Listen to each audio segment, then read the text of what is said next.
அனைவருக்கும் வணக்கம்.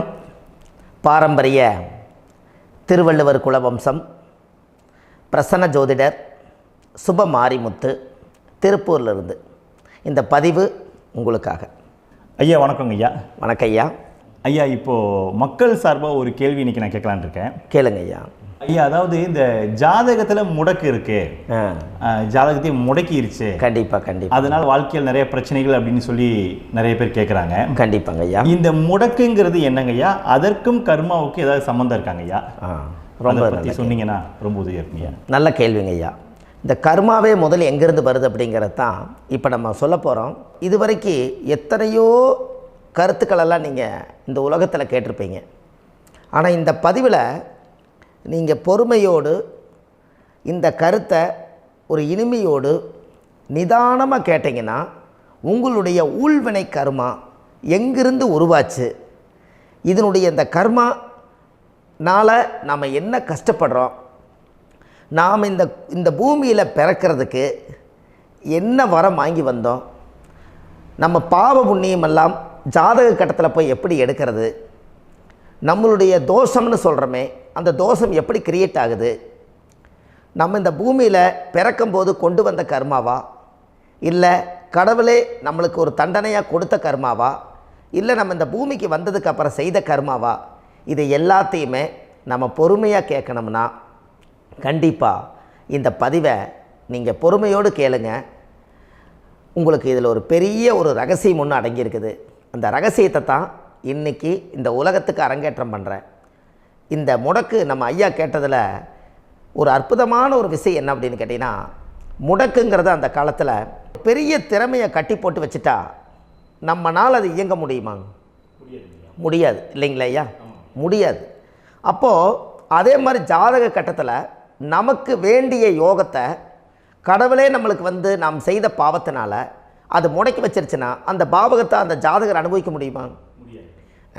அனுபவிக்க முடியாது. அப்போது அந்த அனுபவிக்க முடியாமல் வெளி உலகத்தில் போய் நம்ம தேடி போன பிறவியில் செய்த பாவத்தை இந்த பிறவியில் நீங்கள் தேடி கண்டுபிடிச்சி வாழ்க்கையில் நீங்கள் எப்போ மேலுக்கு வர்றது? அப்போது அந்த கர்மா 12 ராசி கட்டத்துக்குள்ள 27 நட்சத்திரத்தில் 9 கிரகங்களுக்குள்ள ஒரு பெரிய ஒரு ஆத்துமாத்துமான கர்மா, உங்கள் பூர்வ ஜென்ம கர்மா இதுக்குள்ளே எங்கேயோ ஒரு இடத்துல முடங்கியிருக்குது.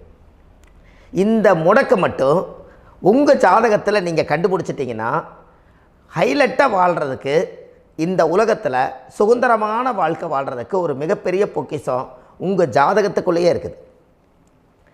அப்போது அந்த ஜாதகத்துக்குள்ளே நாம் போன பிறவியில் நம்ம கர்மா நாம் என்ன செய்திருப்போன்னு உங்களுக்குள்ளே பெரிய குழப்பம் இருக்கும். என்னங்க ஐயா, நீங்கள் என்ன கர்மா பண்ணிட்டு வந்தீங்க, நாம் போன பிறவியில் நம்ம யாரை ஒரு வதச்சோம், யாரை நம்ம மனசை புண்படுத்தினோம், நம்ம தாத்தாவுக்கு சோறு போட்டோமா, நம்ம பாட்டனுக்கு சோறு போட்டோமா, நம்ம முப்பாட்டனுக்கு சோறு போட்டோமா, நம்ம கொள்ளுப்பாட்டனுக்கு சோறு போட்டோமா, அப்போ நம்ம அப்பாவுக்கு நம்மளை பெற்றவருக்கு நம்ம சாப்பாடு கொடுத்தோமா, இவங்களுக்கெல்லாம் நம்ம சேவை பணிமடைகள் செஞ்சோமா, நம்மளுடைய உறவுகளுக்கெல்லாம் அரவணைச்சு போனோமா, நம்மளுடைய இந்த மாதிரி நாம் இரத்த சம்பந்த உறவுகளை இருந்து தான் இந்த உலகத்துக்கு நம்ம வெளியில் வந்திருப்போம். அப்போது வெளியில் நீங்கள் நிற்கிறீங்க, அப்படியே மேலே போய் பார்த்தீங்கன்னா ஒரு 7 தலைமுறையில் ஒவ்வொருத்தரும் செய்த கர்மாவெல்லாம் நம்ம பிளட்டு ரிலேட்டிவாக இப்போ நீங்கள் கரண்ட்டில் இருக்கிறவங்க கிட்ட தான் டெபாசிட் பண்ணியிருக்கோம். அப்போ இது தெரியாமல் நாம் ஜாதகத்துக்குள்ளே போய் தசாபுத்தி நல்லா தனுங்க இருக்குது, நான் ரொம்ப கஷ்டப்படுறேன், என் ஜாதகத்தில் போய் பார்த்தேன் எல்லா கிரகங்களும் நல்ல வலிமையாக இருக்குன்னு தான் சொன்னாங்க, ஆனால் இன்னும் என்னுடைய கடன் அடையலை, இன்னும் என்னோடய கர்ம தீர்ந்த மாதிரியே தெரியல, எனக்குள்ளே ஒரு தாட்டு என்னமோ நான் ஒரு பின்தங்கின வாழ்க்கையிலே வாழ்ந்துட்டுருக்கேன் அப்படின்னு நீங்கள் சொல்லும்போது, அப்போ இதையெல்லாம் தாண்டி ஒரு கர்மா உங்களுடைய ராசி கட்டத்துக்குள்ளே எங்கேயோ ஒரு பக்கத்தில் ரகசியமாக புதைஞ்சிருக்கு. அப்போது அந்த ரகசியமாக புதைஞ்சிக்கக்கூடிய அந்த முடக்கு தான் இன்றைக்கி இந்த உலகத்துக்குள்ளே நீங்கள் தெரிஞ்சுக்கக்கூடிய விஷயம். அப்போ அந்த முடக்குங்கிறது ஒன்று உண்மை. இந்த உலகத்துக்கு நம்மளை எல்லாத்துலேயும் நல்லா யோசிச்சு பாருங்கள். 12 ராசி கட்டம் இருக்குதுங்களா ஐயா? ஆமாங்க ஐயா. ஆனால் கிரகம் எத்தனை இருக்குதுங்க? 9 தான் இருக்குங்க ஐயா. ஆமாம், 12 ராசிக்கு 12 கட்டத்துக்கு 12 கிரகம் கொடுத்துருக்கலாமல்ல கடவுள்.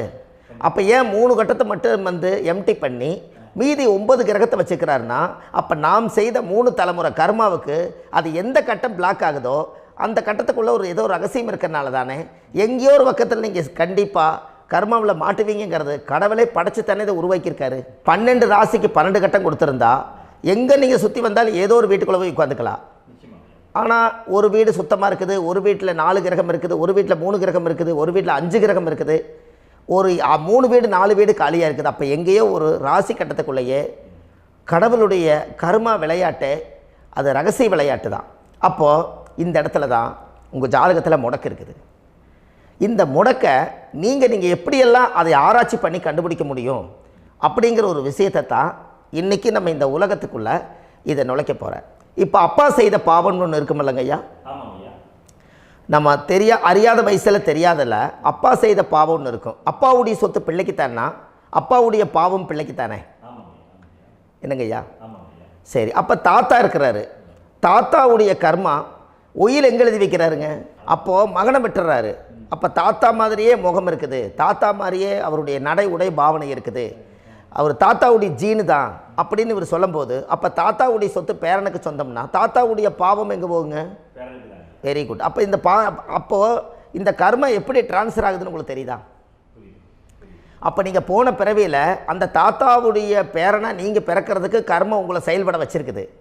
அதனால் நீங்கள் தாத்தாங்கிறீங்க. அதனால் அந்த கௌரவமாக எங்கள் தாத்தா சம்பாரித்த சொத்து நான் தான் அனுபவிக்கணுங்கிற விதியை நீங்கள் உருவாக்கிறீங்க. அப்போது இந்த ஜாதகத்தில் அந்த ஊழ்வினை தோஷந்தான் ஏதோ ஒரு வழியில் உங்களை கர்மாவை செயல்படுத்துது. அதனால தான் இந்த ஜாதகத்தில் எந்த ஒரு முடக்கை எடுக்கிறதா இருந்தாலும் சூரியன் என்ற நட்சத்திரம் எதுவோ அந்த நட்சத்திரத்துக்கு எந்த வீடு முடக்காகுதோ அங்கே தான் உங்களுடைய கர்மா ஒளிஞ்சிருக்கும். இதுதான் உங்களுடைய பெரிய ஒரு பொக்கிஷமான ரகசியம். சரிங்க ஐயா, இப்போ இதில் நவகிரகங்கள் 9 இருக்கும்போது ஏன் சூரியனை மட்டும் நம்ம இதில் எடுத்துக்கணும்னு நீங்கள் சொல்கிறீங்க? நல்ல கேள்விங்க ஐயா. நீங்கள் கேட்டீங்க பார்த்தீங்களா, 9 நவகிரகம் இருக்கும்போது சூரியனை மட்டும், அந்த சூரியன் என்ற நட்சத்திரம் பிறக்கும்போது அந்த வீடு மட்டும் முடக்காகுன்னு நீங்கள் கேட்டீங்க இல்லையா?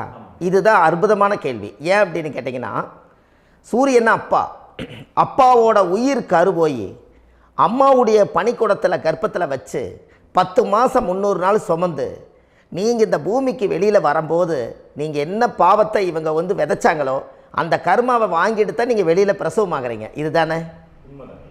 அப்போ சூரியன் என்ற நட்சத்திரம், அந்த சூரியனுங்கிறது உயிர் கருவல்லவா, அப்பாவுடைய உயிரணுக்கள் அம்மாவுடைய கருவிக்குள்ளே போய் நாம் குழந்தை வடிவத்தில் இருந்து 300 நாள் பாவ உன்னித்த பதிவில் ஏட்டு எழுதி ஒரு ஜாதகத்தை கையில் கொடுத்து பிறந்த உடனே உங்களுக்கு ஒரு ஏட்டை பெரட்டி நீ இப்படித்தான் விதி, இனிமேல் இப்படித்தான் நீ வாழணும்னு சொல்லி உங்கள் கர்மாவை நீங்கள் கர்மாவோடு தானே வெளியில் பிறக்கிறீங்க. அப்போ சூரியன் என்ற நட்சத்திரம் தானே இந்த உலகத்துக்கு ஒரு பெரிய ஒரு மகத்துவம். இப்போ பாருங்கள், விடிய வரைக்கும் நம்ம முழிச்சிட்ருக்குறோம், காலையில் சூரிய உதயமானால் அவங்கவுங்க செயல்படுறோம். மீதி எல்லா கிரகங்களுக்குமே வெளிச்சத்தை கொடுக்கக்கூடிய சக்தி சூரியனுடைய பிம்ப ஒளிக்குத்தானே உண்டு, என்னங்க ஐயா? அதனால தான் மேசத்து உச்ச வீடுன்னு சொல்லி மேசத்தை உச்சம்னு சொல்லி சூரிய உச்சத்தை அங்கே தான் வச்சாங்க. அப்போது அந்த காலச்சக்கரத்துக்கு 5ஆம் இடம் பூர்வ புண்ணியஸ்தானத்தில் போய் சிம்மத்தில் கொண்டு போய் சூரியனை ஆட்சி வீடுன்னு வச்சாங்க. அப்போது சூரியனில் இருந்து தான் அந்த மையப்புள்ளி உருவாகுது. அப்போ உங்களுடைய ஜாதகத்தில் அந்த சூரியனாகப்பட்டவர் பிறக்கும்போது நீங்கள் உங்கள் ஜாதகத்தை நீங்கள் எடுத்துக்கங்க ஐயா. நீங்கள் இன்றைக்கே போய் கதவை திறந்து உங்கள் பெட்டியை திறந்து பீர்வாவுக்குள்ளே உங்களுடைய ஜாதகம் இருக்குது, அந்த ஜாதகத்தை எடுத்து ஜோதிடர்கிட்டையே நீங்கள் சந்தேகம் கேட்குறக்கு முன்பு நீங்களே உங்களுடைய கர்ம பற்றி தெரிஞ்சுக்கிறதுக்கு இந்த பதிவில் உங்களுக்கு ஒரு ரகசியத்தை சொல்லித்தரேன். உங்கள் ஜாதகத்தில் இப்போ இது வரைக்கும் ராசி கட்டத்தை நீங்கள் பார்த்துருப்பீங்க, ஆனால் பாதசாரம்னு ஒன்று இருக்கும் இல்லைங்களா? ராசிக்கு பாதசாரம்னு ஒன்று இருக்கும். சூரியன் என்ன நட்சத்திரத்தில் இருக்குது, சந்திரன் என்ன நட்சத்திரத்தில் இருக்குது, செவ்வாய் என்ன நட்சத்திரத்தில் இருக்குது, புதன் என்ன நட்சத்திர காலில் நிற்குது, இதெல்லாமே அந்த சாரம் இல்லாத ஜோதிடம் சோரம் போய்விடும். அதனால் அந்த சாரத்தில் நிற்கிது பார்த்தீங்களா கிரகம், அதில் இப்போ நீங்கள் உங்களுடைய ராசி கட்டத்தை ஓப்பன் பண்ணுங்கள். இதில் ராசி கட்டத்தில் சூரியன் என்ற நட்சத்திரம்னு ஒன்று இருக்கும் இல்லைங்களா? அது எதுவாக வேணாலும் இருந்துட்டு போட்டோம்.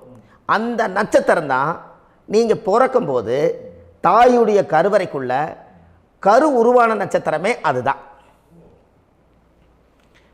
புரிஞ்சுங்களா ஐயா? பிறக்கும்போது நீங்கள் அந்த கருவுடைய நட்சத்திரம் அப்பா வந்து கருவை உருவாக்கி கர்மாவை விதைச்சது அந்த சூரியன் என்ற நட்சத்திரம் தான். அந்த வீட்டுக்கு தான் இந்த ராசி கட்டத்தில் உங்களுக்கு முடக்கு உருவாகுது. புரிஞ்சுங்களா ஐயா? அப்போது ஒரு ஜாதகத்தில் சூரியன் என்ற நட்சத்திரம் எதுவோ அதுதான் உங்களுடைய கர்மா நட்சத்திரம். இப்போ நம்ம பிறக்காதுக்கு முன்னாடி அப்பா கட்டத்தில் அந்த கர்மா டெபாசிட் ஆகிருக்கும். அதை ட்ரான்ஸ்ஃபர் எப்படி பண்ணுறாரு? அவருக்கு ஒரு கல்யாணம் வச்சு அவர் குடும்ப வாழ்க்கையில் வாழ்ந்து நம்மளோட உயிர் கருவை கொண்டு போய் ஊராம் பொண்ணை கல்யாணம் பண்ணி பொண்டாட்டின்னு எடுத்துக்கொண்டு அந்த பொண்டாட்டிங்கிற உரிமையாகி இவருடைய உயிர் கரு உருவாகி வாரிசுகள் வெளியில் வருது. அதானங்க ஐயா? அப்போது அந்த சூரியன் என்ற நட்சத்திரம் தான் இந்த உலகத்தில் ஒரு பிரம்மாண்டமான நட்சத்திரம். இந்த நட்சத்திரம் உங்கள் மனசுக்குள்ளே ஏதாவது இருந்துச்சுன்னா உங்கள் வீட்டில் ஏதாவது ஒரு நல்ல விஷயங்கள் நீங்கள் பண்ணுறதா இருந்தால் அந்த கர்மா நட்சத்திரம் சூரியனுடைய நட்சத்திரம் இருக்குது பார்த்தீங்களா, அந்த நட்சத்திரத்தில் எந்த ஒரு சேவைகளும் செய்யக்கூடாது. அதுதான் கர்மா. அதை போய் நீங்கள் ஆக்டிவேட் பண்ணி விட்டீங்கன்னா அது முன்னோர்களை வந்து நீங்கள் வந்து தொந்தரவு பண்ண மாதிரி. அந்த கர்ம நட்சத்திரம் தான் உங்கள் வாழ்க்கையில் அது புதஞ்சிருக்கிறதா. இப்போ குழந்தை பிறந்தாலோ சீர் சீமந்தங்கள் நீங்கள் செய்கிறதாலோ கல்யாணம் முக்கிறதுனாலோ உங்கள் ஜென்ம நட்சத்திரத்தன்னைக்கு கல்யாணம் பண்ண வேண்டாம்னு சொல்லிக்கிறாங்கல்லங்க. உங்களுக்கு ஜென்ம நட்சத்திரத்துக்கு முன்னாடி உங்களை உருவாக்குன நட்சத்திரம் தான் ஜென்ம நட்சத்திரம். அப்போ சூரியன் என்ற நட்சத்திரம் அப்பாவுடைய ஜென்ம நட்சத்திரமாக அந்த ஊழ்வினை கர்மம் செயல்படுது. அப்போ அந்த முடக்கு யார் வழியில் வந்தது? முன்னோர்கள் வழியில் வந்தது. முன்னோர்கள் கட்டி வச்சது யாரைய? குலதெய்வத்தை. அப்போ அந்த குலதெய்வத்தை போய் சாமிக்கு போய் வீடு வாசல்லாம் வலித்து குலதெய்வத்தை போய் தேங்காய் பழம் பூ மாலை கல்கண்டு வாங்கி அர்ச்சனை பண்ணி ஒரு அன்னதானம் ஒன்று பண்ணிவிட்டு சாமிக்கு பொங்கல் வச்சு நைவேத்தியம் பண்ணிவிட்டு உங்கள் ஜாதகத்தை வச்சு பூஜை பண்ணிவிட்டு வாங்க. அதுக்கப்புறம் தான் உங்கள் கர்மாவை கண்டுபிடிக்கிறதுக்கு வழியே பிறக்கும். குலதெய்வத்தை வணங்காமல் கோவிந்தா கோவிந்தா என்று பல தெய்வத்தை வணங்கினாலும் பலனொன்றும் இல்லைன்னு அந்த காலத்தில் முன்னோர்கள் சொல்லி வச்சுக்கிறாங்களா இல்லைங்களா? அதனால் கண்டிப்பாக அதை கண்டுபிடிச்சி நீங்கள் அதுக்கு ஒரு நைவேத்தியம் பண்ணால் மட்டும்தான் முதல்ல உங்கள் 5ஆம் பாவம் முன்னோர்கள் அது வேலை செய்யும். குலதெய்வ ஆலயத்துக்கு போயிட்டு வாங்க. போயிட்டு வந்துட்டு இந்த கர்மவினை தோஷத்தை நிவர்த்தி பண்ணுறதுக்குண்டான சரியான பரிகாரத்தை நம்ம எடுப்போம். அப்போது உண்மையாலுமே ஒரு ராசி கட்டத்துக்குள்ளே இந்த மாதிரி ஒரு அந்த கர்ம தோஷம் இருப்பதனால இந்த கர்மா தோஷத்துக்கு அந்த முடக்க தோஷங்கிறத நீங்கள் எடுத்து அதை கண்டுபிடிச்சி அந்த சூரியன் என்ற நட்சத்திரம் எந்த ராசி கட்டத்தில் போய் முடக்காயிருக்குதோ அந்த முடக்கு எந்த பாவகம் வந்து நம்மளுக்கு லாக் ஆகிருக்குதோ அந்த பாவகத்துக்கு உண்டான பரிகாரங்கள் அதுக்குரிய ஸ்தலங்கள் அந்த கோவில்களில் போய் சுவாமிக்கு தேங்காய் பழம் பூமாலை கல்கண்டு வாங்கி அர்ச்சனை பண்ணி நீங்கள் அந்த கோவிலுக்குள்ளே போய் உட்காந்து சாமி கும்பிட்டு வந்தீங்கன்னா உங்களுடைய ஜாதகத்தில் இருக்கக்கூடிய அந்த முடக்கு தோசை நீங்கி வாழ்க்கையில் நீங்கள் எதை சாதிக்க வந்தீங்களோ அந்த சாதனையை நீங்கள் சாதிச்சிட்ருப்பீங்க. புரிஞ்சுங்களா ஐயா? ஏன் அப்படின்னா அந்த முடக்கு நட்சத்திரத்துக்குள்ளே தான் ஒரு தோஷம் இருக்குது. இப்போ அந்த காலத்தில் பாருங்கள் ஐயா, முன்னோர்கள் எல்லாம் நிறைய பேர் கோவில் கட்டி வச்சுட்டு போயிருக்காங்களா இல்லைங்களா? இந்த கோவில் எதுக்காக கட்டி வச்சுக்கிறாங்கன்னா அவங்க கட்டினவங்களுக்கும் அந்த முடக்கு தோஷம் இருந்திருக்குது. ராஜாக்கள் இருந்திருக்குது, மன்னர்கள் காலத்தில் இருந்திருக்குது, ஜமீன்தார் காலத்தில் இருந்திருக்குது. இப்போ அவங்களுடைய அமைப்புகள் எல்லாமே முன்னோர்கள் என்னமோ அறியாமல் தெரியாத தன்னடக்கம் இல்லாத ஒரு கர்மாவை இவங்க செஞ்சிட்டாலும் அதுக்குரிய பரிகார ஸ்தலங்களை கொண்டு போய் அந்த காலத்திலே ஜாதகம் பார்த்து நம்ம வந்து முன்னோர்களுடைய பாவத்தை நாம் செய்த பாவத்தையும் தீர்த்துட்டு நமக்கு கீழே அடுத்த சந்ததிகள் அடுத்த தலைமுறைகள் வந்தாலும் இந்த கோவில்களுக்கு வந்து விளக்கு போட்டு சாமி கும்பிட்டு இந்த மண்ணை மிதிச்சிட்டு போனால் அன்னையோடு அந்த கர்மா தீருங்கிறது அந்த காலத்திலேயே முடக்க தோஷ பரிகாரத்தை கோவில் வழியில் அந்த காலத்தை திசை திருப்பி வச்சுருக்காங்க. அப்போ நீங்கள் கோவிலுக்கு போகாமல் கண்டிப்பாக இந்த பரிகாரத்தை நீங்கள் உடைக்க முடியாது. ஏன் உடைக்க முடியாதுன்னா இப்போ நீங்கள் எத்தனை வருஷம் வாழ்கிறீங்க ஐயா? 120 வருஷமே வச்சுக்கோங்க. சூரியன் திசை 6 வருஷம், சந்திரன் திசை 10 வருஷம், செவ்வாய் திசை 7 வருஷம், ராகு திசை 18 வருஷம், குரு திசை 16 வருஷம், சனி திசை 19 வருஷம், புதன் திசை 17 வருஷம், கேது திசை 7 வருஷம், சுக்கிரன் திசை 20 வருஷம். இப்போ நான் சொன்ன டோட்டலெல்லாம் கூட்டிங்கன்னா 120 வருஷம் வரும். இது ஒரு மனிதர் பிறந்து பூரண ஆயுளோடு வாழ்ந்தால் இந்த 120 வருஷம் வாழ்ந்தால் அவர் இந்த பூலோக பதவி விட்டு சிவலோக பதவி போயிடுவார். அதுக்கு பேர் தான் பூரண ஆயுள் என்று பொருள். அப்போ இந்த பூரண ஆயுளை வாழ்ந்தவருக்கு 120 வருஷம். கோயில் எத்தனை வருஷம் வாழுதுங்க ஐயா? கோயில் பழங்காலத்து கோயிலெல்லாம் எத்தனை வருஷம் வாழுதுங்க? 12 வருஷத்துக்கு கும்பாபிஷேகம். அது ஓகே, அது பரவாயில்ல. 12 வருஷத்துக்கு ஒருக்கா பழசை புதுப்பிச்சு கும்பாபிஷேகம் பண்ணி மறுபடியும் அதுக்கு பவர் ஊட்டி சக்தி ஊட்டி அதுக்கு உருவேற்றுறாங்க. நான் சொல்கிறது கோயில் 5000 வருஷம் 4000 வருஷம் பெரிய பெரிய சித்தர்கள், மகான்கள், ரிஷிமார்கள், யோகிகள், சித்தர்கள் இவங்களெல்லாம் போய் கோவில்லையே சிவனையும் பெருமாளையும் வழிபாடு பட்டுட்டு கோவில்லையே ஒரு ஓரத்தில் ஜீவசமாதி ஆயிட்டாங்கன்னு பழைய கால கோயிலில் சித்தர்கள் குடியிருக்காங்களா இல்லைங்களா? இருக்காங்கல்லங்க ஐயா. அப்போது நாம் 120 வருஷம் வாழ்கிறோம், கோவில் 5000 வருஷம் வாழுது. எங்கே சக்தி அதிகமாக இருக்குன்னு சொல்லுங்க? கோவிலில் தாங்க ஐயா. கோயில் தான், அதில் ஒன்றும் மாற்றம் இல்லைங்களே. கோயில் தாங்க. அப்போ கோவிலில் தான் அந்த சக்தி இருக்குதுன்னு நீங்கள் சொல்கிறீங்க. அப்போ உங்களுடைய கர்மாவை உடைக்கிறதுக்கு 120 வருஷம் பெருசா 5000 வருஷம் பெருசான்னு சொல்லுங்கள்? 5000 தாங்க. அப்போ 5000 வருஷம் உள்ள அலைகள் எத்தனை அந்த சிவனுக்கு இப்போ சிவன் கோயிலே உங்களுக்கு முடக்கு தோஷத்துக்கு ஒரு கோயில் வருதுன்னு வச்சுக்கோங்க. அந்த கோவிலில் எத்தனை முடக்குகளுக்கு உண்டான கோவில்கள், எத்தனை பழங்களை ஊற்றி சாமிக்கு அபிஷேகம் பண்ணியிருப்பாங்க, எத்தனை பால் கூட ஊற்றிருப்பாங்க, பன்னீர், தேன், இளநீ, மஞ்சள் நீர், திருமஞ்சனம், அபிஷேகம், பொங்கல், நைவேத்தியம் இத்தனையும் செஞ்சு அந்த சிவனை சிவனாக பார்த்து அந்த கருவறைக்குள்ள ஒரு கிராணங்கள் வரும்போதும் கூட பாதுகாப்பு பண்ணி வச்சு நல்ல சக்தியோடு அந்த கருவறையை புத்தியோடு அவங்க வேலை செஞ்சு அந்த காலத்தில் வச்சுருக்காங்களா இல்லைங்களா? அப்போது நம்ம வீட்டை அவ்வளோ சுத்தமாக வச்சுருக்க முடியுமா? என்னதான் வாஸ்து இருந்தாலும் முடியாது இல்லைங்களா? அப்போது அவ்வளவு ஒரு பவர்ஃபுல்லான கோவில் அந்த முடக்கு தோஷத்துக்குள்ளே ரகசியமாக அந்த கோயில் அடங்கியிருக்குது. உங்கள் ஜாதகத்துக்குள்ளே உண்மையாலுமே ஊழ்வினை கோயில், கர்மவினை கோயில் அதுக்குள்ளே இருக்குது.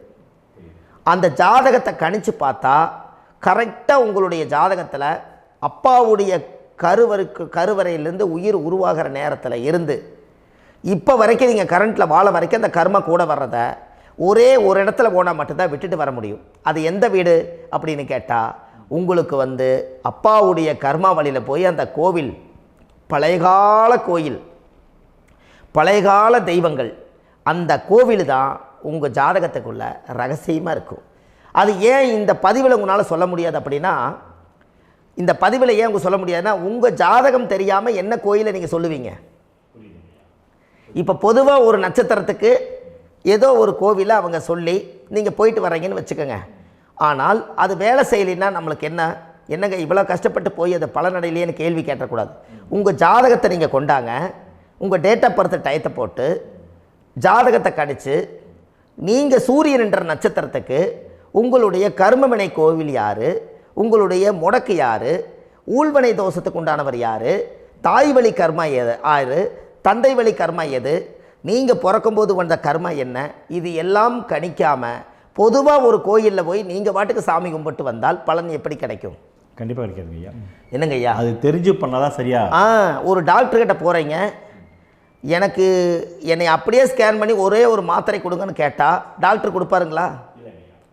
அவர் என்ன பிரச்சனை இருக்குதோ அதை முதல்ல கண்டுபிடிச்சி ஸ்கேன் பண்ணி பார்த்து ரிப்போர்ட் எடுத்து அது மூலியமாக தான் கொஞ்சம் எடுத்து ஐயா உங்களுக்கு இந்த பிரச்சனை, இதுக்கு தீர்வுக்கு இதுக்குண்டான மெடிசன், இது இப்படித்தான் சாப்பிடணும்னு அது முறையாக சொல்லி அந்த உயிர் வாழ வைக்கிறாரு டாக்டர். அவர் ஒரு தெய்வ வடிவத்தில்.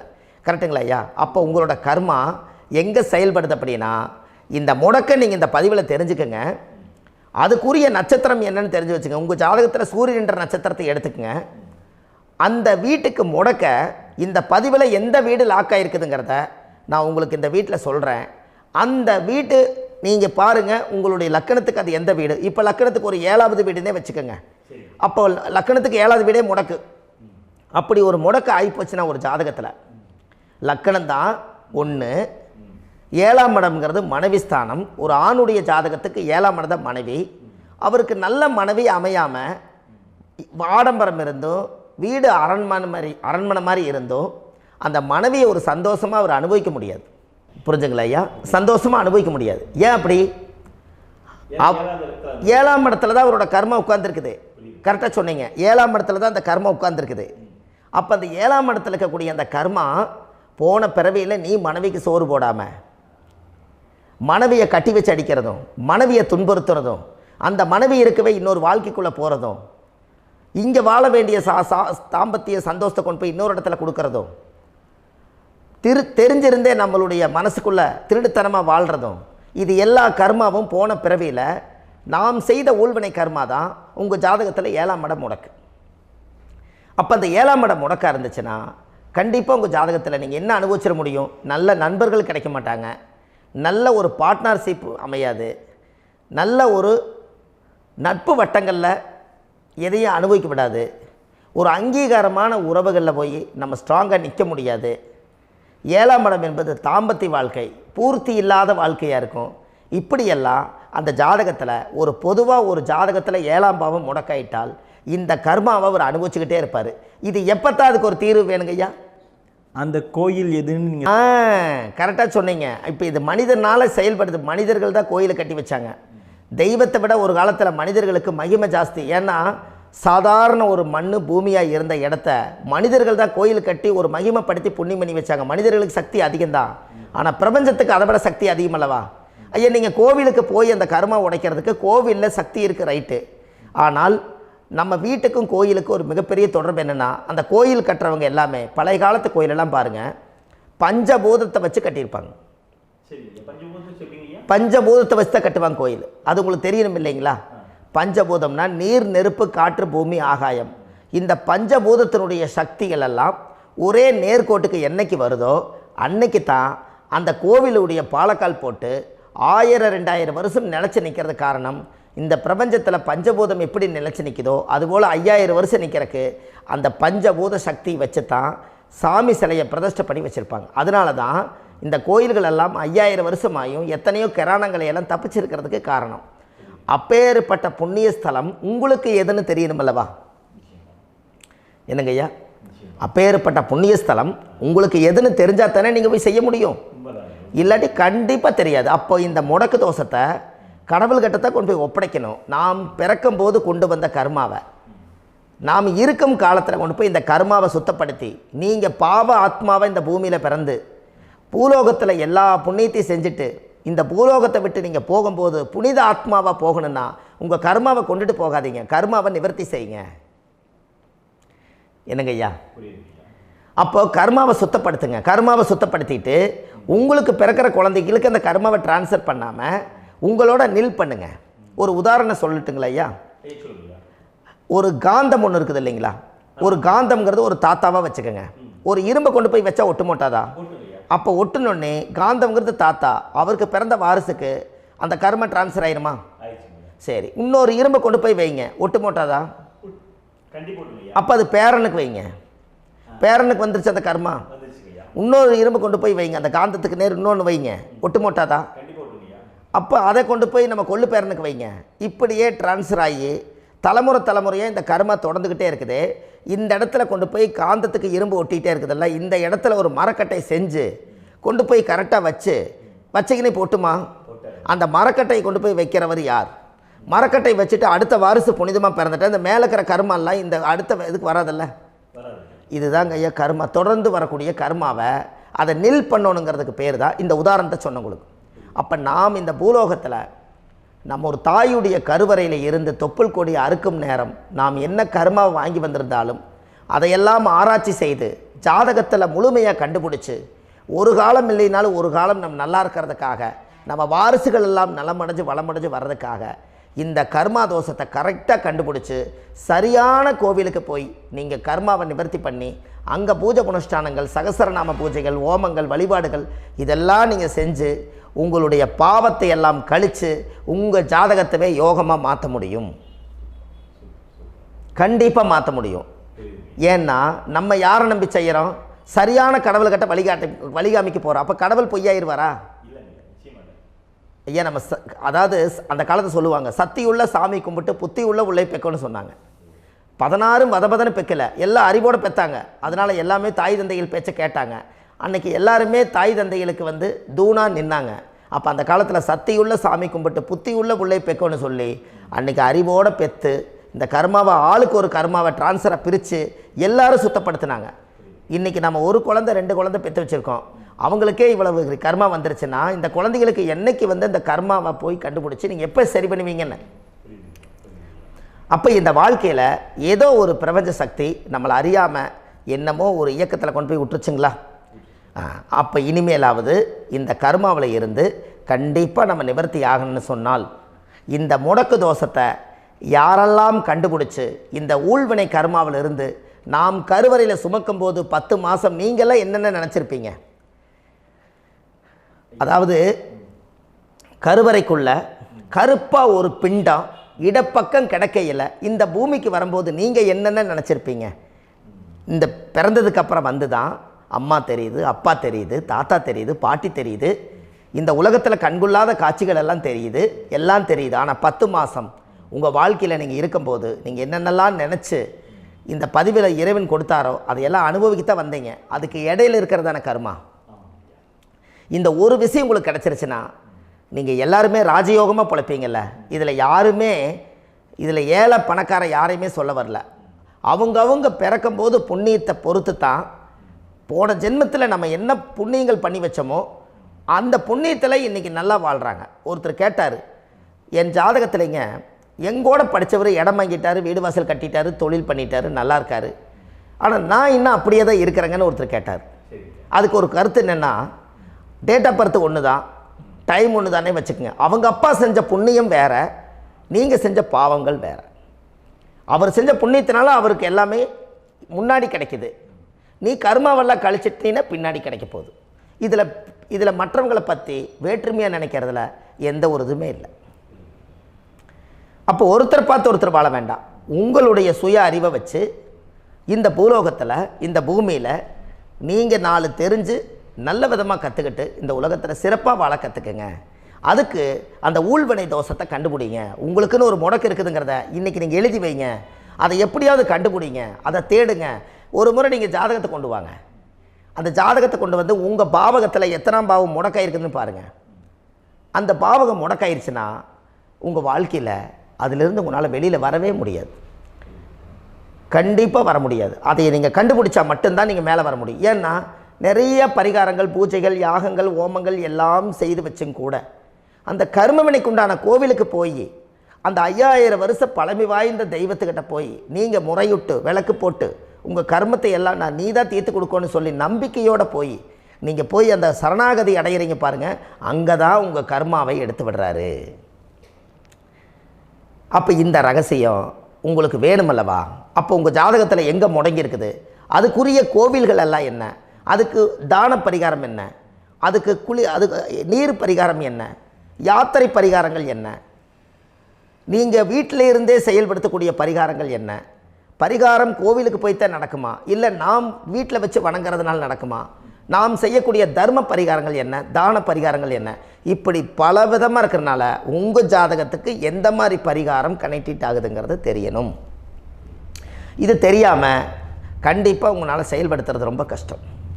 இதனால் இதை நீங்கள் தெரிஞ்சுக்கணும்னா இப்போ நம்ம பாருங்கள், நீங்கள் அந்த தெரிஞ்சுக்கிட்டாலே உங்கள் வாழ்க்கையில் ஒரு டைம் தான் நீங்கள் தெரிஞ்சுக்க போகிறீங்க. உங்களுடைய கர்மா என்ன, நீங்கள் எங்கே செயல்பட்டு போயிட்டுருக்கிறீங்க, உங்கள் போகிற பாதை சரியா இல்லை அந்த பாதையில் முள்ளு கல் இருக்குதா, இது எல்லாம் உங்களுக்கு தெரியலனா இந்த முடக்கை கண்டுபிடிக்கக்கூடிய சக்தி வாய்ந்த இந்த கர்மாவை நிவர்த்தி பண்ணுறதுக்கு வழிகள் இருக்குது.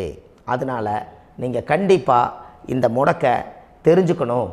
இந்த முடக்கு ராசினா என்ன உண்மையாலுமே உங்கள் வாழ்க்கையில் நீங்கள் தெரிஞ்சு இனிமேல் உங்கள் வாழ்க்கையில் இதுவரையிலும் கர்மாவுக்குள்ளேயே கஷ்டப்பட்டீங்க, வழி தெரியாமல் கண்ணை கட்டி காட்டில் விட்ட மாதிரி இருந்தீங்க. இனி அப்படி இருக்க வேண்டாம். உங்கள் ஜாதகத்தில் 12 ராசி கட்டத்தில் 9 கிரகம் போகும், மீனி 3 கிரகம், 3 கட்டம் வந்து உங்களுக்கு எங்கேயோ ஒரு பக்கத்தில் 3 கட்டம் எம்டியாக தான் இருக்கும். கரெக்டுங்களா? அது இல்லாமல் ஒரு ஜாதகம் பிறக்காது. ஏன்னா 9 கிரகத்துக்கு 9 கணக்கு போட்டால் 3 கட்டம் எம்டியாக தான் நிற்குது. அந்த கட்டத்துக்குள்ளே எந்த நட்சத்திரத்தில், எந்த சாரத்தில், எத்தனாவது டிகிரியில், எத்தனாவது பாதசாரத்தில், எத்தனை வெகுளையில், எத்தனை செகண்டுக்குள்ளே இந்த கர்மா உள்ளே புகுந்து உங்களை செயல்படுத்துதுங்கிறத கண்டிப்பாக உங்கள் ஜாதகத்தை கொடுங்க. பார்த்து இந்த விஷயத்தை சொல்கிறேன், நீங்கள் அந்த இடத்துக்கு போய் நிவர்த்தி பண்ணிவிட்டு உங்கள் வாழ்க்கையில் கொஞ்சம் காலம் வாழ போகிறீங்க. பாருங்கள், பிறந்ததுலேருந்து 20 வருஷத்துக்குள்ளே இளமையாக வாழ்கிறீங்க, குழந்தையாக வாழ்கிறீங்க. 20லேருந்து 40 வயசுக்குள்ளே தான் உங்களுக்கு ஒரு பொண்ணை பார்த்து கல்யாணம் பண்ணி ஒரு கரு உருவாக்குறீங்க. அதுக்கப்புறம் 40லேருந்து 60க்குள்ளே குழந்தை பெற்று கடமை முடிச்சிடுறீங்க. 60 வயசுக்கு மேலே ரிட்டையர்ட் ஆகிடுறீங்க. இந்த 20க்கும் 60க்கும் இல்லாத 20லேருந்து இந்த 40 வயசுக்குள்ளே உங்களோட தேடல் என்னவோ அது வாழ வேண்டிய சுகபோகமான வாழ்க்கை எல்லாமே அந்த 40க்குள்ளே தான் இருக்குது. இந்த 40க்குள்ளே இருக்கக்கூடிய வாழ்க்கையை இந்த கர்மா தெரியாமல் காலத்தை வீணாக்க வேண்டாம். வாழ வேண்டிய வயசில் நீங்கள் வாழணும். அதுக்குரிய கர்மாவை நீங்கள் சுத்தப்படுத்துங்க. எப்படியெல்லாம் நீங்கள் சந்தோஷமாக வாழ்கிறீங்கன்னு எனக்கு ஒரு தகவல் கொடுங்க. வேறு லெவலில் நீங்கள் இருப்பீங்க.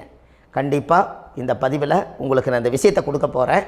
இந்த முடக்கு நட்சத்திரங்கள் என்ன அப்படிங்கிறத இந்த பதிவில் நீங்கள் ஒரு நோட் ஒன்று எடுத்துக்கோங்க, குறித்து வச்சுக்கோங்க. இதில் இருந்து அவங்கவுங்களுக்கு முடக்கு நட்சத்திரம் என்னங்கிறத இந்த பதிவில் நான் உங்களுக்கு கொடுக்குறேன். இந்த வீடு தான் அது முடக்குங்கிறத சொல்கிறேன். இதையெல்லாம் நீங்கள் தெரிஞ்சு உங்கள் ஜாதகத்தவே நீங்கள் முடக்கு எடுத்து கண்டிப்பாக உங்கள் வாழ்க்கையில் நீங்கள் நல்லா இருப்பீங்க. அதுக்கு ஒரு நோட் எடுத்து வச்சுக்கோங்க. இது வரைக்கும் கர்மாவை பற்றி நம்ம பேசினோம். உங்கள் ஜாதகத்தில் சூரியன் என்ற நட்சத்திரத்துக்கு தான் முடக்குன்னு சொன்னீங்களே, எந்த வீடுங்கிற ரகசியத்தை இன்றைக்கி நம்ம எல்லோரும் தெரிஞ்சுக்கலாமா? இத்தனை காலமாக நீங்கள் தெரிஞ்சுக்காத ஒரு ரகசியத்தை இன்றைக்கி உங்கள் ஜாதக கட்டத்தில் நீங்களே முடக்க கண்டுபிடிச்சி அதுக்குண்டான பலனை தேட போகிறீங்க. அந்த தேடல் தான் உங்களை கொண்டு போய் உட்கார வைக்க போகுது. ஒரு உதாரணம், உங்கள் ஜாதகத்தில் பாதசாரம் இருக்குது அல்லவா? அந்த பாதசாரத்தில் சூரியன் என்ற நட்சத்திரம், சூரியன் நின்ற நட்சத்திரம் பாதசாரத்தில் கரெக்டாக எடுங்க. சூரியன் என்ற நட்சத்திரம் மிருகசீரிஷ நட்சத்திரமாக இருந்தால் அந்த வீடு யார் வீடு முடக்குன்னு உங்களுக்கு தெரியுமா? மிதுன ராசி வீடு தான் முடக்கு. அப்போ உங்கள் லக்கணத்துக்கு அது எத்தனாவது வீடுன்னு பாருங்கள். அந்த பாவகத்தை நீங்கள் அனுபவிக்க முடியாது. இந்த முடக்கை மட்டும் நீங்கள் தெரிஞ்சுக்குங்க. இந்த பரிகாரங்கள் எல்லாமே உங்கள் ஜாதகத்தை பார்த்து உங்களுக்கு நான் பலன் எடுக்கிறேன். ஏன்னா பரிகாரம் எல்லாத்துக்கும் ஒரே மாதிரி வராது. நல்லவங்களுக்கும் ஒரே பரிகாரம், கெடுதல் பண்ணவங்களுக்கும் ஒரே பரிகாரம், முற்பிறவியில் செஞ்ச பாவங்களுக்கும் ஒரே பரிகாரம், இந்த பிறவியில் செஞ்ச பாவங்களுக்கும் ஒரே பரிகாரம் வராது. உங்கள் ஜாதகத்தில் டேட் ஆஃப் பர்த் வேறு, டைம் வேறு, பிளேஸ் வேறு, உங்களுடைய ஊரில் ஏதோ ஒரு சூரிய உதயத்தினுடைய எல்லாமே மாறும். அப்போது அதுக்குரிய சமாச்சாரங்கள் உங்களுடைய வழியில் ரகசியமாக தான் இருக்கும். அதை நம்ம கணக்கு போட்டு ஜாதகம் பார்த்து அதில் பிரசன்னப்படியும் இயற்கை பிரசன்னம் போட்டு உங்களுக்கு அந்த சோழி போட்டு பார்த்து உங்களுடைய பிரபஞ்சத்துக்கும் உங்களுக்கும் என்னென்ன கனெக்டிவிட்டி இருக்குதுன்னு பார்த்து அதிலிருந்து கண்டுபிடிச்சி பரிகாரத்தை எடுத்தால் மட்டும்தான் அதிகாரமாக வேலை செய்யும். அப்போ கண்டிப்பாக இந்த மிருகசீரிஷ நட்சத்திரம் தான் உங்களுக்கு சூரியன் என்ற நட்சத்திரம். அப்போ மிருகசீரிஷ நட்சத்திரத்துக்கு உங்கள் வாழ்க்கையில் ஒரு நல்ல ஒரு வெளிச்சம் போட்டு வாழணும்னால் மிதுன வீடு தான் முடக்கு. மிதுனம் ஆரோட வீடு? அது புதனோட வீடு. புதன் யார்? மாமன் வர்க்கம். அப்போ மாமன் வர்க்கத்தில் இருந்து தான் உங்களுக்கு கர்ம வேலை செய்யுது. அப்போ அந்த மாமன் வர்க்கத்துக்கு உண்டான ஊழ்வினை தோஷத்தை நீங்கள் நிவர்த்தி பண்ணால் தானே உங்கள் ஜாதகம் நல்லா வேலை செய்யும். கண்டிப்பாக அது மாதிரி ஒரு வேலையை நம்ம செய்வோம். உங்களுக்கு நான் அந்த பரிகாரங்களை எல்லாம் உங்களுக்கு நான் எடுத்து கொடுக்குறேன். மிருகசீரிஷ நட்சத்திரத்தில் இது வரைக்கும் நீங்கள் பார்த்தீங்க. அடுத்த பதிவில் திருவாதிரை நட்சத்திரத்தை பற்றி நம்ம பார்க்க போகிறோம். நம்ம ஆன்லைன்லேயே ஜாதகம் பார்க்குறோம். உங்கள் date of birth, time, place கொடுத்தீங்கன்னா போதும். உங்களுக்கு ஜாதகத்தை கணிச்சு ஃபோன்லேயே உங்களுக்கு கர்ம ராசி கண்டுபிடிச்சி உங்களுக்கு உண்டான கர்ம பரிகாரத்தை சொல்லி உங்கள் வாழ்க்கையில் ஒரு வெளிச்சத்தை கொண்டு வர்றதுக்கு என்றைக்கும் உங்களுக்கு உறுதுணையாக இருப்பேன். நீங்கள் கண்டிப்பாக இந்த பதிவுகள் எல்லாம் இது உங்களுக்காகத்தான். இது அதிகாலை நேரத்தில் பிரம்ம முகூர்த்தத்தில் இந்த பதிவை உங்களுக்கு முழுமையாக சமர்ப்பணம் பண்ணுறேன். இதை இதை வழி நடத்தி இதைய எப்படியெல்லாம் இந்த முடக்கை கண்டுபிடிச்சி இப்படியெல்லாம் பேச வச்சு அழகு பார்க்க நம்ம முன்னோர்களுடைய ஆசீர்வாதமும் இந்த முடக்கை கண்டுபிடிச்ச குருமார்களும் அவங்களுடைய குடும்ப பாரம்பரிய வம்சாவளிகளும் எல்லாருமே நல்லா இருக்கணும். அதுக்காக இந்த நேரத்தில் நான் அடியேன் சுப மாரிமுத்தாக இருந்து திருப்பூர்லேருந்து இந்த பதிவை உங்களுக்கு நான் கொடுக்குறேன். கண்டிப்பாக இந்த முடக்கு கோயிலுக்கு, இந்த முடக்கு தோஷத்துக்கு உண்மையான பரிகாரங்கள், எளிமையான பரிகாரங்கள் நீங்களே வாழ்க்கையில் செஞ்சு ஆதிகால பரிகாரங்கள் உங்கள் மனசுக்குள்ளே இருக்குது. அதை செயல்படுத்தினா மட்டும் போதும். வாழ்க்கை எங்கேயோ போயிடும். கண்டிப்பாக ஒரு முறை உங்கள் ஜாதகத்தை அனுப்பி வைங்க. உங்களுக்கு நான் பார்த்து பலன் சொல்கிறேன். இன்றைக்கி நான் கொடுத்த பதிவுகள் எல்லாம் உங்களுக்கு ரொம்ப பயனுள்ளதாக இருந்திருக்கும். உங்களுக்கு இது வரைக்கும் எத்தனையோ கர்ம வினைகளை பற்றி தெரியாமல் இருந்திருப்பீங்க. இந்த பதிவில் நிறைய கேட்டு தெரிஞ்சுக்கிட்டீங்க. இதெல்லாம் வாழ்க்கையில் ரொம்ப முக்கியமான பரிகாரங்கள், எளிமையான பரிகாரங்கள். நேராக நீங்கள் கடவுளைத்தான் கெட்டியாக பிடிக்க போகிறீங்க. அந்த பரிகாரங்கள் எல்லாம் செஞ்சு அதிகாரமாக வாழ்ந்து இந்த பூலோகத்தில் நல்ல சிறப்பாக வாழ்கிறதுக்கு இந்த பரிகாரம் உங்களுக்கு ரொம்ப யூஸ்ஃபுல்லாக இருக்கும். கண்டிப்பாக இந்த பதிவை செய்யுங்க. நம்ம பாரம்பரிய திருவள்ளுவர் குல வம்சம் பிரசன்ன ஜோதிடர் சுப மாரிமுத்து, திருப்பூரில் இருக்கேன். 30 ஆண்டு காலமாக நம்ம ஜோதிடம் பார்த்து கொண்டிருக்கிறோம். இவ்வளவு காலமாக எத்தனையோ ஆயிரக்கணக்கான மக்களுக்கு நம்ம ஜோதிடம் பார்த்து வழிகாட்டி நிறைய மக்களுக்கு நிறைய சேவைகள் செஞ்சுருக்கேன். நிறைய கோயில் கட்டி வச்சுருக்கேன், கும்பாபிஷேகங்கள் பண்ணி வச்சுருக்கேன், அன்னதானங்கள் நிறையா பண்ணி வச்சுருக்கேன், புண்ணிய யாத்திரைகள் நிறைய போய் வந்திருக்கேன். மக்களுக்காகவே நான் உங்களுக்கு உழைக்க தயாராக இருக்கேன். இந்த ஜோதிடம் வந்து என்னுடைய ஒரு பாரம்பரியமாக, என்னுடைய அப்பா தாத்தா முன்னோர்கள் இதெல்லாம் எங்களுடைய குலத்தொழில் இது. அதனால் நாங்கள் பாரம்பரியமாக திருவள்ளுவர் குல வம்சம். வள்ளுவர் வாக்குன்னு யூடியூப் சேனலில் போனீங்கன்னா 1000 பரிகாரங்கள் கொடுத்துருக்கேன். அதுவும் உங்களுக்கு ரொம்ப யூஸ்ஃபுல்லாக இருக்கும். வள்ளுவர் வாக்கு அப்படின்னு போடுங்க. அப்படி இல்லைன்னா சுப மாரிமுத்துன்னு போடுங்க. இதில் பரிகாரங்கள் நிறையா கொடுத்துருப்பேன். கண்டிப்பாக இதெல்லாம் நீங்கள் சந்தித்து நீங்கள் ஒரு சப்ஸ்கிரைப் பண்ணி வச்சுக்கோங்க. நான் போடக்கூடிய பதிவுகள் எல்லாமே உங்களுக்கு நோட்டிஃபிகேஷனை வந்துடும். அதனால் நீங்கள் ஒரு சப்ஸ்கிரைப் பண்ணி வச்சுக்கோங்க. தினமும் ஒரு தகவல் உங்களுக்கு கொடுத்துக்கிட்டே இருக்கேன். இதெல்லாமே உங்களுக்கு ஒரு பெரிய சந்தோஷமான நிகழ்ச்சிகள். என்றைக்கும் உங்களோட நான் வாழ்கிறேன். உங்களுடைய குடும்பத்தில் நான் ஒருத்தராக இருந்து குடும்ப ஜோதிடராக நான் இருப்பேன். கண்டிப்பாக ஆயுளுள்ள வரைக்கும் உங்களுக்காக இந்த ஜோதிடத்துக்கு உழைச்சி உங்கள் குடும்பத்தில் ஒருத்தராக நான் வந்து ஒரு ரத்த உறவில் நான் வந்து இந்த பூர்வ ஜென்மத்தில் உங்களுக்கு நான் கடமைப்பட்டிருக்கேன். கண்டிப்பாக அடுத்த பதிவில் உங்களை நான் சந்திக்கிறேன். வாழ்வது ஒரு முறை, வாழ்த்தட்டும் தலைமுறை. நன்றி, வணக்கம்.